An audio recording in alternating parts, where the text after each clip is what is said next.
अस्सलाम वालेकुम, कैसे हैं आप सब। उम्मीद है मजे में होंगे और मेरी वीडियो देख के ना लाइफ पर ही अच्छी जा रही होगी आपकी। उम्मीद है तो फिर आप सबको आज वापस वेलकम सेमी नामा में, जहाँ पे हम दुनिया की कुछ न्यूज के बारे में बात करते हैं कि भाई दुनिया में क्या चल रहा है आजकल, पता भी तो होना चाहिए।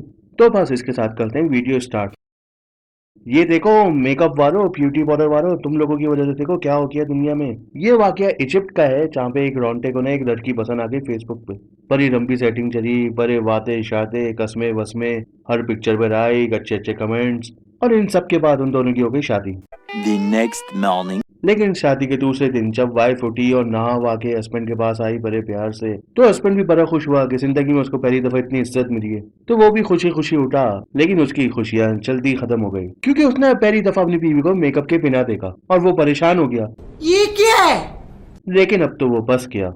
अबे ये मेकअप वाले तो अच्छी खासी आंटीज को भी भाई निप्पी बना देते हैं।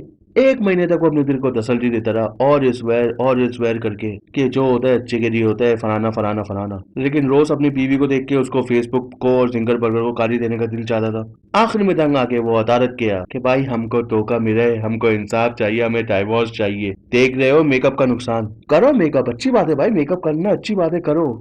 लेकिन भाई शादी से पहले अपना असली चेहरा भी दिखा दिया करो। हो सकता है भाई मेकअप से ज्यादा आप मेकअप के बिना अच्छे लगते हो, प्यारी लगती हो। मेकअप वाला धोखा तो कुछ भी नहीं है जो ये धोखा हुआ इन फैमिली के साथ। भाई एक फैमिली पेट शो में गई एक छोटा सा पप्पी लेने के लिए, प्यारा सा, ओ माय गॉड ऐसा लेने के लिए। जैसे ही वो वहां पे गई तो उनको एक पसंद भी आया पप्पी, जो कि बहुत ही oh my God sweet oh lovely ऐसा था। तो उन्होंने सोचा भाई हम इसी को लेके जाएंगे अपने घर पे। तो वो लेके आए, काफी अच्छी उनकी लाइफ चल रही थी उसके साथ, वो भी खुश, फैमिली भी खुश, एक हैप्पी लाइफ। लेकिन मुसीबत आने में तेल थोड़ी लगती है भैया। जैसे जैसे वो ओ माय गॉड स्वीट सा बड़ा होने लगा तो उसके बिहेवियर में आया चेंज। अब वो सो स्वीट से एक शातिर शिकारी बन गया, जो छोटे मोटे जानवर, बतख को, चिकन को, इन सब का करने लगा शिकार। अब फैमिली को भी उसमें हुआ शक। कुछ तो गड़बड़ है। तो यहाँ पता चला कि भाई वो कुत्ता है ही नहीं, ये तो एक रोमरी थी। अब रोमरी बड़ी होगी तो कुत्ते वाली हरकत थोड़ी करेगी, वो शुरू हो गई अपनी हरकतों में। अब सुनने में आया कि उसको सूह में डाल दिया है, क्योंकि भाई फैमिली की हो गई है हवा जाम। वो कुत्ते को तो पाल सकते हैं, अब रोमरी को कौन पालेगा भाई। तो देखा दोस्तों, इंसानों के साथ साथ आजकल जानवरों में भी धोखा स्टार्ट हो गया है। कहाँ जा रही है दुनिया। यूके में एक चैनल लॉन्च होने वाला है जो सिर्फ कुत्तों के लिए होगा। जी हाँ, सिर्फ कुत्तों के लिए एक खास टीवी चैनल। अबे ऐसा क्या होगा उसमें। अबे जहाँ पे उनके लिए शो होंगे, जहाँ पे वो सुकून से रहे, स्ट्रेस फ्री रहे। इंसानों के लिए भी ऐसे चैनल होने चाहिए भाई। न्यूज चैनल बंद कर दो, सभी सुकून ही सुकून हर जगह। अब घर में भाई कुत्ते भी डरेंगे टीवी रिमोट के लिए। भाव भाव भाव भाव भाव, सब टाइटल। रिमोट तो मेरा फेवरेट प्रोग्राम आने वाला है। अबे साइंटिस्ट लोगों ने अप्रूव भी किया है इस चैनल को कि ये अच्छा है उन कुत्तों के लिए, ये कुछ नया सीखेंगे, अच्छे अच्छे रहेंगे, इनके बिहेवियर में इम्प्रूव भी होगा। और ये चैनल भाई इंसान लोग भी देख सकते हैं, ताकि वो भी समझ सकें कि भाई जो वो हरकतें कर रहे हैं वो कुत्ते वाली हरकतें कर रहे हैं, और वो इंसान वाली हरकतें करना स्टार्ट हो जाए। अबे मैं तो ये सोच रहा हूँ, अगर ये चैनल बहुत हिट हो गया और हर दुनिया में ऐसे चैनल बनने लगे तो पाकिस्तान में ऐसा बनेगा तो क्या होगा। अबे स्लोगन क्या होगा उसका, दुनिया का सबसे बेहतरीन कुत्तों का चैनल सिर्फ हमारा चैनल, बाउ बाउ बाउ टीवी। मुझे ये बहुत पसंद थी, एक जमाने में बहुत अच्छी लगती थी। भाई न्यूज ये है कि ब्रिटनी स्पीयर्स आजाद हो गई। अबे ये जेल में बंदी क्या। नहीं नहीं, मेरा मतलब अपने वालिद मोहतरम से आज़ादी मिल गई उसको। भाई हुआ कुछ ये कि 2008 में ये बहुत सारे डिप्रेशन पे चली गई थी, और जब डिप्रेशन पे जाता है इंसान तो बड़ी अजीब अजीब चीजें करता है। तो अदालत ने फैसला किया है कि इसकी जो भी इनकम है ये सब इख्तियार जो है इसके वालिद संभालेंगे। तो सुनने में ये सब चीजें नॉर्मल लग रही थी। लेकिन यहाँ तो भाई स्टार प्लस वाला ड्रामा स्टार्ट हो गया इसकी जिंदगी में। अबे अंकल जी ने तो भाई इस पे पाबंदियां लगा दी, सारे पैसे खुद ही खाने रखे, एंजॉय करने रखे फैमिली के साथ। अब ये कॉन्सर्ट करके आती थी, खाने वाने बना के आती थी, टिंचा चक टक टिंचा चक टक टिंचा चक टक। लेकिन उसकी सारी इनकम कहाँ जाती थी, अप्पू जी के पास। और ये जब अप्पू जी के पास जाती थी पैसे लेने के लिए कि पप्पा पैसे दे तो आइसक्रीम खानी है, तो भाई उसके भी पैसे नहीं मिलते थे। तो तंग आके भाई ब्रिटनी स्पीयर ने ना अदालत से भाई राब्ता किया कि भाई ये देखो मेरे साथ क्या हो गया, ये मेरे तो बचका हो गया ये, अब मुझे बचा लो मेरे अप्पा से। तो अदालत ने अभी फैसला किया है कुछ दिन पहले कि भाई ये सब चीजें जो है ब्रिटनी स्पीयर को वापस मिल जाएंगी। तो उसके फैंस बहुत खुश उसके लिए, और साथ में भाई मैं भी बहुत खुश हूँ, क्योंकि मुझे एक जमाने में बहुत अच्छी लगती थी ये। तो ब्रिटनी स्पीयर्स, मेरी ख्वाहिश है आप अच्छी जिंदगी गुजारो, फ्यूचर में अपनी लाइफ एंजॉय करो। ये चमन वाली हरकत है ना वापस नहीं करना, क्योंकि इस दफा अगर अप्पा ने पैसे दिए ना तो वापस एक चवन्नी भी नहीं देंगे वो। मैं पहले भी बहुत दफा कह चुका हूँ भाई, हम इंसान कभी कभी रिकॉर्ड बनाने के लिए ना भाई कुछ भी कर सकते हैं। कुछ भी दिमाग में ऊट पटांग चीज आ जाए तो बस ये करना है भाई, उसी रास्ते पे निकल जाना है कि अब तो यही करना है जिंदगी में। ऐसे ही ये रिकॉर्ड है। 3 घंटे लगातार एक आदमी बर्फ में बैठा रहा। एक बॉक्स था, उसके अंदर वो बैठा रहा, पाँव से लेकर गर्दन तक सिर्फ बर्फ ही बर्फ। अबे मतलब हालत जाम हो जाए भाई बंदे की, हालत क्या सब कुछ ही जाम हो जाए। अबे अंदर क्या कर रहे हो, ऐसा क्या रिकॉर्ड बनाना, असीरी का कोला कंडा बनना है क्या? इतनी देर नहीं बैठते अंकल, मैं बता रहा हूँ ठंड की वजह से ना बहुत सारी चीजें ना काम करना बंद कर देती हैं हमेशा के लिए। लेकिन रिकॉर्ड तो रिकॉर्ड है, बैठ के अंकल 3 घंटे के लिए भाई, जैसे कोई हरवा चीज थी। और ये रिकॉर्ड इन्होंने ब्रेक किया है भाई। इनसे पहले भी कोई एक चमन बैठ चुका है भाई, जो 2 घंटे 35 मिनट के लिए बैठा था। मतलब कोई हरवा है बर्फ में बैठना यार, कोई बैठ के दिखाओ मुझे, बताओ कैसा लगता है।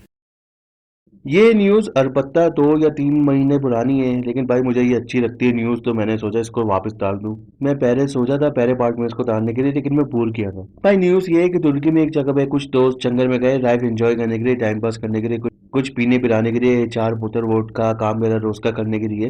लेकिन वहाँ एंजॉय कर रहे थे तो उनका एक दोस्त वहाँ पे गायब हो गया। दोस्तों ने काफी सर्च किया लेकिन भाई वो नहीं मिला। तो फिर वो लोग बाहर आ गए कि बस खुद ही आ जाएगा यार, क्या नखरे कर रहे हैं, पता नहीं कहाँ छुप किया। लेकिन जब टाइम गुजरने के साथ वो बाहर नहीं आया तो उसके दोस्त और उसकी फैमिली परेशान हो गए। तो उन्होंने पुलिस से राब्ता किया कि हमारा बंदा भाई बाहर नहीं आ रहा, जंगल में पता नहीं गुम हो गया है। तो फिर एक प्रॉपर सर्च टीम निकल के गई उसको ढूंढने के लिए। तो जब टीम जंगल में भाई गई और उसको ढूंढने के लिए, तो वो जो गुम हुआ था ना वो भी होश में आया। तो उसने देखा कि भाई कुछ लोग किसी को सर्च कर रहे हैं। तो उसने सोचा यार मैं इनकी मदद ही कर लेता हूँ, पता नहीं कौन बेचारा गुम हो गया। तो काफी सर्च करने के बाद जब टीम वालों ने सोचा ये मिल नहीं रहा तो आवाज दे के देख लेते हैं, शायद जवाब दे दे। तो उन्होंने जैसे ही आवाज दी फलाने टिमाके, तो पीछे से उसने बोला प्रेजेंट सर। तो फिर उनको पता चला कि भाई वो जिसको ढूंढ रहे थे वो तो इनके साथ ही घूम रहे 2-3 घंटे से। अब पुलिस वाले इसको शराफत से लेके आए या वहां इसको मारा ये तो नहीं पता, लेकिन ये बंदा वापस आ गया है। और अब दोस्तों ने फैसला किया इसको जंगल क्या भाई करी के कोने तक भी लेके नहीं जाएंगे अपने साथ। अवार्ड्स लेना किसको नहीं पसंद। अवार्ड जो है एक तरह से आपको काम को सल्यूट करना होता है, लेकिन कुछ कुछ अवार्ड इस चीज के भी होते हैं भाई जो लोग लेना पसंद ही नहीं करते, बल्कि सामने वाले की हटा के रखते भी है वो चीज। ऐसे ही कुछ इंग्लैंड की मरकल के साथ हुआ जब उनको ओल्टी ऑफ द ईयर का अवार्ड दिया। उन्होंने लेने से मना ही कर दिया भाई। उनका कहना था मैं 95 साल की तो हुई हूँ, मतलब मैं ओल्टी हो गई, ओल्टी ऑफ द ईयर का अवार्ड तो गई मुझे।